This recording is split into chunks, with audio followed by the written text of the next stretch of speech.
తెలుగు బడా బిగ్ నిర్మాతలకు షాక్. టికెట్ల ధరల పెంపుపై సీఎం రేవంత్ సంచలన షరతు.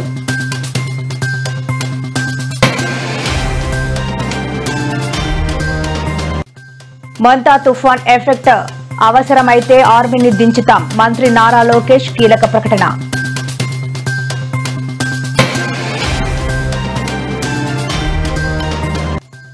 రేవంత్ రెడ్డిపై సంచలన వ్యాఖ్యలు చేసిన కవిత, ప్రజలు క్షమించరు అంటూ మండిపాటు.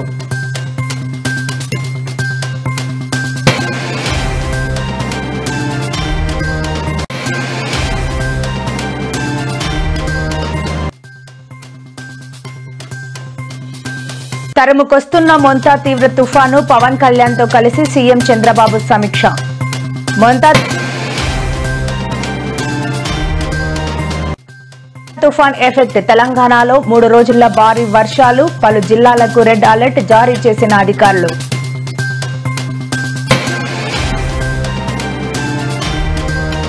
తెలుగు చిత్ర పరిశ్రమపై రేవంత్ రెడ్డి కీలక వ్యాఖ్యలు చేశారు. హైదరాబాద్ లోని యూసఫ్ గూడ పోలీస్ గ్రౌండ్స్ లో సీఎం రేవంత్ రెడ్డికి సినీ కార్మికులు సన్మానం చేశారు. ఈ సందర్భంగా రేవంత్ రెడ్డి మాట్లాడారు. ఇవాళ తెలుగు సినిమాలకు ప్రపంచవ్యాప్తంగా గుర్తింపు వస్తుంది. ఎన్నో ప్రతిష్టాత్మక అవార్డులు వరిస్తున్నాయని అన్నారు. తెలంగాణలో ప్రజా ప్రభుత్వం అధికారంలోకి వచ్చాక గద్దర్ అవార్డులు ప్రారంభించామని తెలిపారు. ప్రపంచ సినిమాకు హైదరాబాద్ కేర్ ఆఫ్ కావాలన్నదే తమ ఆలోచన అని చెప్పారు. సినీ కార్మికులు అండగా ఉంటే హాలీవుడ్ ను హైదరాబాద్ కు తీసుకొస్తామని భరోసా ఇచ్చారు. ఫ్యూచర్ సిటీలో సినీ ఇండస్ట్రీకి స్థలాలు కేటాయిస్తామని కీలక వ్యాఖ్యలు చేశారు. అంతేకాదు సినీ కార్మికుల పిల్లల కోసం ప్రత్యేకంగా స్కూల్స్ నిర్మిస్తామని చెప్పారు. పెద్ద పెద్ద సినిమా నిర్మాతలు, హీరోలు వాళ్ళ సినిమాల టికెట్ల ధరలు పెంచడానికి నా దగ్గరకు వస్తుంటారు.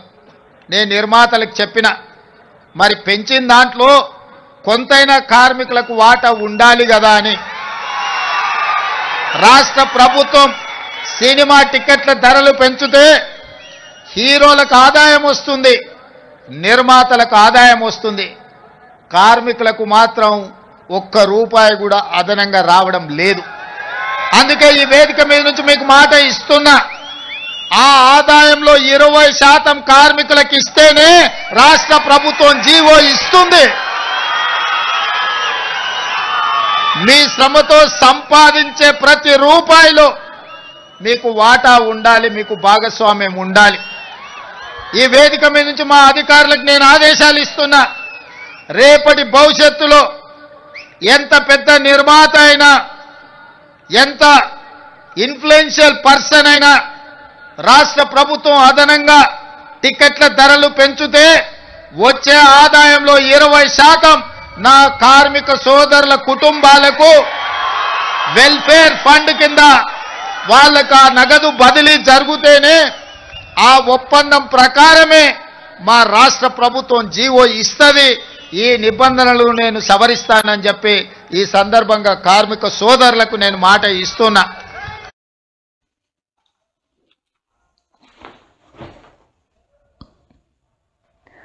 మొంతా తుఫాను ప్రభావిత ప్రాంతాలను నిరంతరం పర్యవేక్షిస్తున్నామని మంత్రి నారా లోకేష్ స్పష్టం చేశారు. మొంతా తుఫాన్పై మంగళవారం హోంమంత్రి అనితతో కలిసి మీడియాతో మాట్లాడారు. మంత్రులు, అధికారులు అంతా సిద్ధంగా ఉన్నట్లు చెప్పారు. ప్రధాని నరేంద్ర మోదీ కూడా నిత్యం పరిస్థితిని తెలుసుకుంటున్నారని అన్నారు. వర్ష ప్రభావంతో ఆకస్మికంగా వాగులు పొంగి ప్రవహించే అవకాశం ఉన్న ప్రాంతాల్లో మరింత అప్రమత్తంగా ఉండాలని ఈ సందర్భంగా అధికారులకు లోకేష్ సూచించారు. అవసరమైతే ఆర్మీని రంగంలోకి దించుతామని చెప్పారు.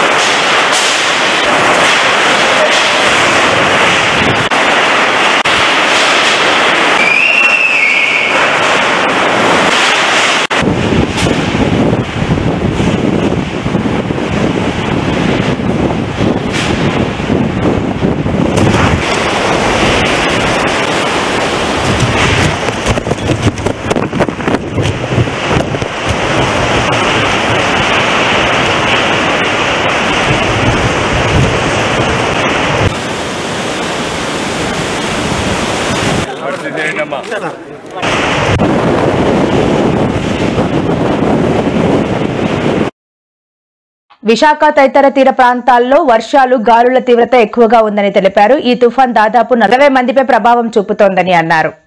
సీఎం రేవంత్ రెడ్డిని ప్రజలు క్షమించాలని జాగృతి అధ్యక్షురాలు మాజీ ఎంపీ కల్వకుంట్ల కవిత మండిపడ్డారు. రేవంత్ రెడ్డి పాలమూరు ప్రజలకు అన్యాయం చేస్తున్నారని విమర్శించారు. కాగా జనబాట కార్యక్రమంలో భాగంగా నేడు కవిత మహబూబ్ నగర్ జిల్లాలో పర్యటించారు. జిల్లాలోని పాలమూరు రంగారెడ్డి ప్రాజెక్టులో భాగమైన కరివెన రిజర్వాయర్ను ఆమె పరిశీలించారు. కేసీఆర్ హయాంలో కరివెన ప్రాజెక్టు 80% పూర్తయిందని అన్నారు.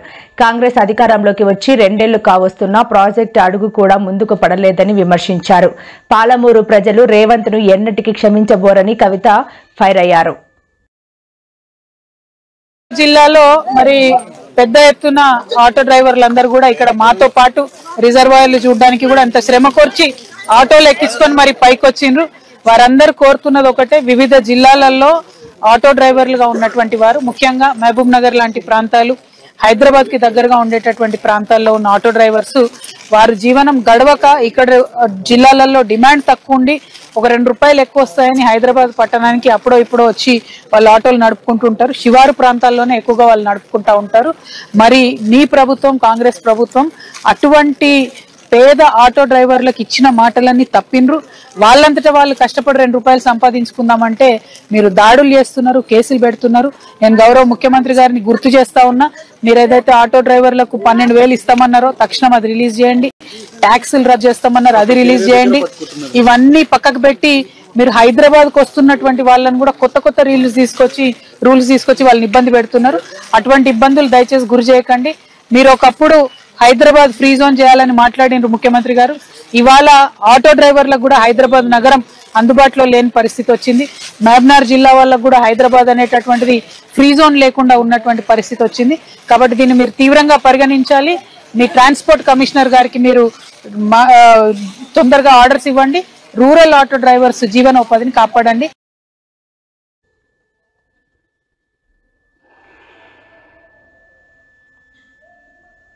బంగాళాఖాతంలో ఏర్పడిన మొంతా తుఫాను కోస్తాంధ్ర తీరం వైపు దూసుకొస్తున్న నేపథ్యంలో రాష్ట్ర ప్రభుత్వం సహాయక చర్యలపై పూర్తి స్థాయిలో దృష్టి సారించింది. తుఫాను ప్రభావిత ప్రాంతాలను నిరంతరం పర్యవేక్షిస్తూ ఎలాంటి ప్రాణ ఆస్తి నష్టం జరగకుండా చూడాలని ముఖ్యమంత్రి చంద్రబాబు మంత్రులను, అధికారులను ఆదేశించారు.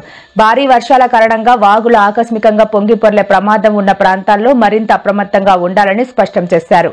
అమరావతిలోని ఆర్టీజీఎస్ కేంద్రం నుంచి డిప్యూటీ సీఎం పవన్ కళ్యాణ్ తో కలిసి మొంతా తుఫాను ప్రభావం, ప్రభుత్వ సన్నద్ధతపై ఆయన ఉన్నత స్థాయి సమీక్ష నిర్వహించారు.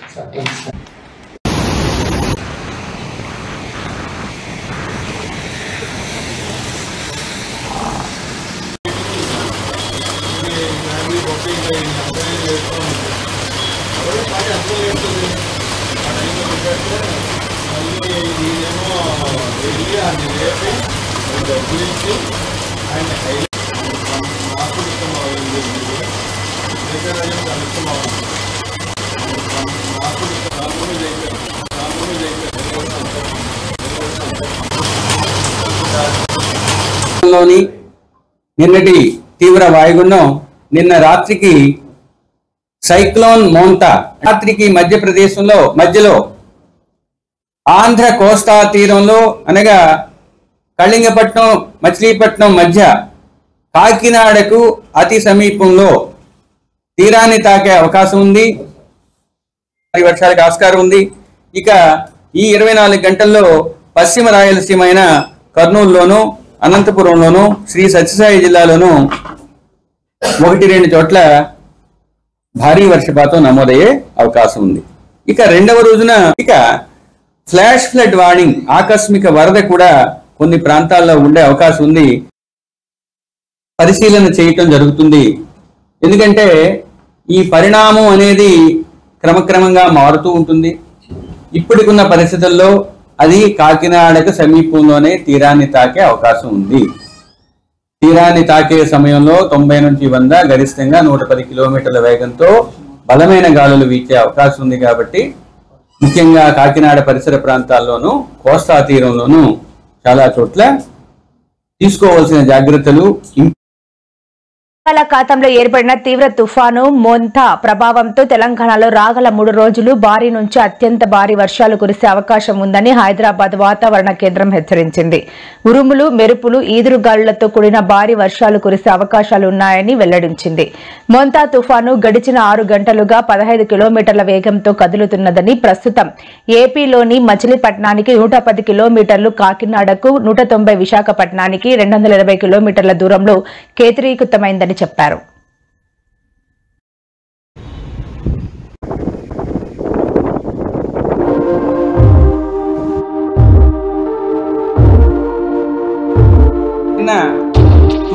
ఉపరితల ఆవర్తనాలతో పాటు రాష్ట్రంలో ఉన్న నుంచి మోస్తరు వర్షపాతం నమోదయ్యే అవకాశం ఉన్నది. దక్షిణ కోస్తా జిల్లాల్లో ఈరోజు కొన్ని చోట్ల, రేపు ఎక్కువ చోట్ల,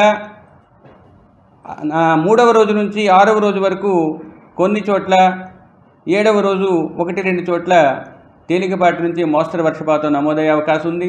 రాబోయే 5 రోజులు కూడా ఉత్తర దక్షిణ కోస్తా జిల్లాల్లో 1-2 చోట్ల ఉరుము సాధారణ స్థాయి నుంచి స్వల్పంగా తగ్గే అవకాశం ఉన్నది.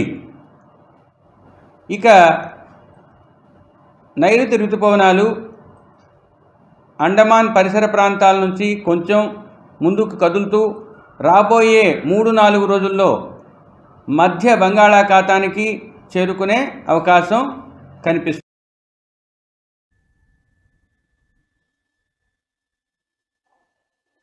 అహ్మదాబాద్లోని సోలా సివిల్ ఆసుపత్రిలో చోటు చేసుకున్న షాకింగ్ ఘటన ప్రస్తుతం సోషల్ మీడియాలో వైరల్ గా మారింది.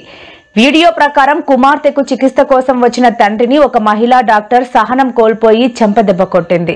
నీ బిడ్డకు వైద్యం చేయను అంటూ వ్యక్తిపై డాక్టర్ ఆగ్రహం వ్యక్తం చేసింది. వెంటనే సెక్యూరిటీ గార్డ్ అక్కడికి రావడంతో అతనిపై కూడా డాక్టర్ మండిపడింది. ఈ ఘటన అక్టోబర్ 26న జరిగినట్లు తెలుస్తోంది. చిన్నారి తండ్రి తన మొబైల్ ఫోన్లో రికార్డు చేయడంతో మహిళా డాక్టర్ సహనం కోల్పోయింది. ఈ క్రమంలోనే ఆమె అతనిపై ఆగ్రహంతో చెంపదెబ్బ కొట్టింది. ఇందుకు సంబంధించిన వీడియో నెట్టింట వైరల్ గా మారింది. मोबाइल लेके करो क्या हम नहीं पूछ सकते मोबाइल लेके करो क्यों उधर लाइन क्यों हम नीचे करें सिक्योरिटी गार्ड तो कुछ करता ही नहीं है इधर आ जाओ क्यों आप चिल्ला हमने आपसे बोला कि मैं आपके बच्चे का इलाज नहीं करूंगी क्योंकि आप मुझसे बदतमीजी कर रहे हैं हमने क्या बदतमीज सिक्योरिटी गार्ड तो कुछ करता ही नहीं है इधर आ जाओ क्यों आप चिल्ला हमने आपसे बोला कि मैं आपके बच्चे का इलाज नहीं करूंगी क्योंकि आप मुझसे बदतमीजी कर रहे हैं हमने क्या बदतमीज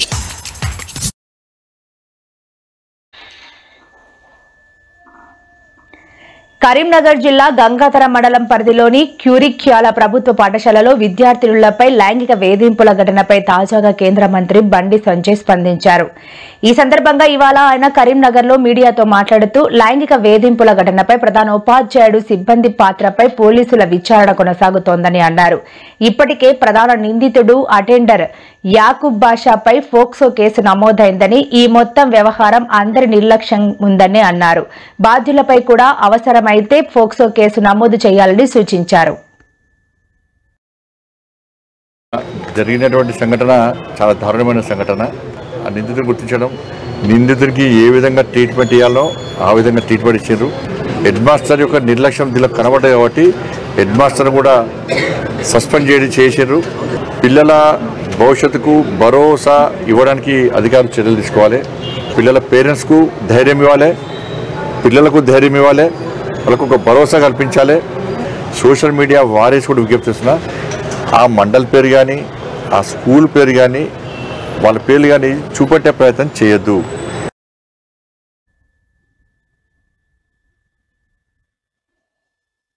మోంతా తుఫాను సృష్టిస్తున్న విపత్కర పరిస్థితుల్లో ప్రభావిత ప్రాంత ప్రజలకు అండగా నిలవాలని AP Congress chief Sharmila party నాయకులకు, కార్యకర్తలకు పిలుపునిచ్చారు. రాజకీయాలకు అతీతంగా సహాయక చర్యల్లో భాగస్వామ్యులు కావాలని, ఆపదలో ఉన్న వారిని ఆదుకోవాలని ఆమె విజ్ఞప్తి చేశారు.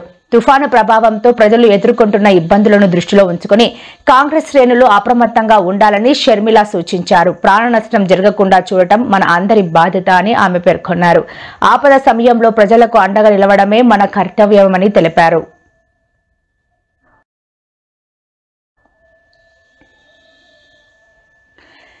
ఎమ్మెల్సీ కవితపై బీజేపీ ఎంపీ ధర్మపురి అరవింద్ తీవ్ర స్థాయిలో విరుచుకుపడ్డారు. ముఖ్యమంత్రి రేవంత్ రెడ్డి డైవర్షన్ లోనే కవిత నడుస్తున్నారంటూ సంచలన ఆరోపణలు చేశారు. కవిత చేపట్టిన జనం బాట యాత్రపై ఆయన తీవ్రంగా స్పందించారు.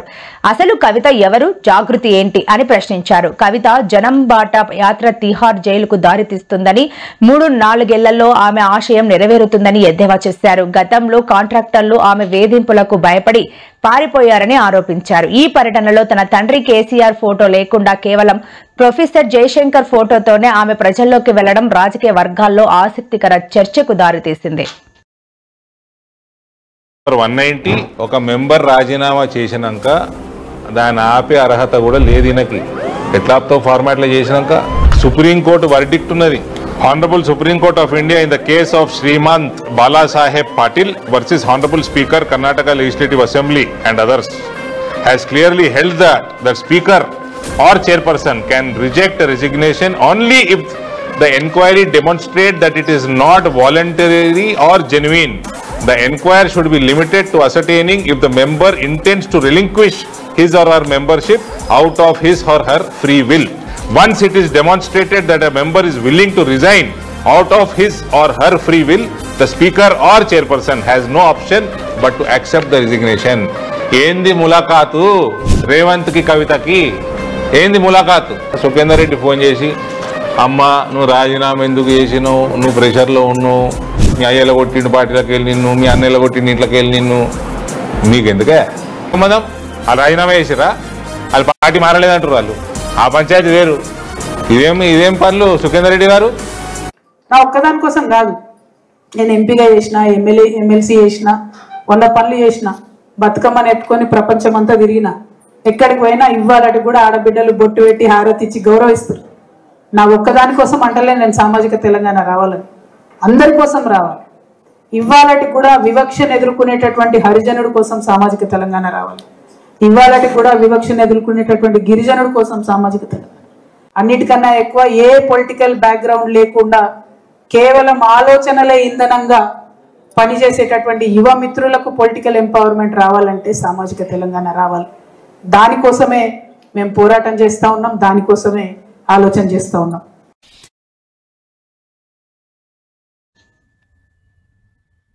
రాష్ట్రంలో కురుస్తున్న భారీ వర్షాల కారణంగా పాములు ఇళ్లలోకి వస్తుండటం భయాందోళన కలిగిస్తోంది. తాజాగా విశాఖపట్నంలోని ఆరిలోవ ప్రాంతంలో భారీ కొండ చిలువ స్థానికులను భయభ్రాంతులకు గురిచేసింది. ఆరిలోవ పరిధిలోని క్రాంతినగర్ లో సుమారు 12 అడుగుల పొడవున్న కొండ చిలువ ఓ ఇంటి ముందున్న కాలువలో కనిపించడంతో కలకలం రేగింది. ఈ ఘటనకు సంబంధించిన వీడియో ఇప్పుడు సోషల్ మీడియాలో వైరల్ గా మారింది. వర్షాకాలంలో పాములు, ఇతర విష కీటకాలు ఇళ్లలోకి వచ్చే అవకాశం ఉన్నందున ప్రజలు అప్రమత్తంగా ఉండాలని నిపుణులు సూచిస్తున్నారు.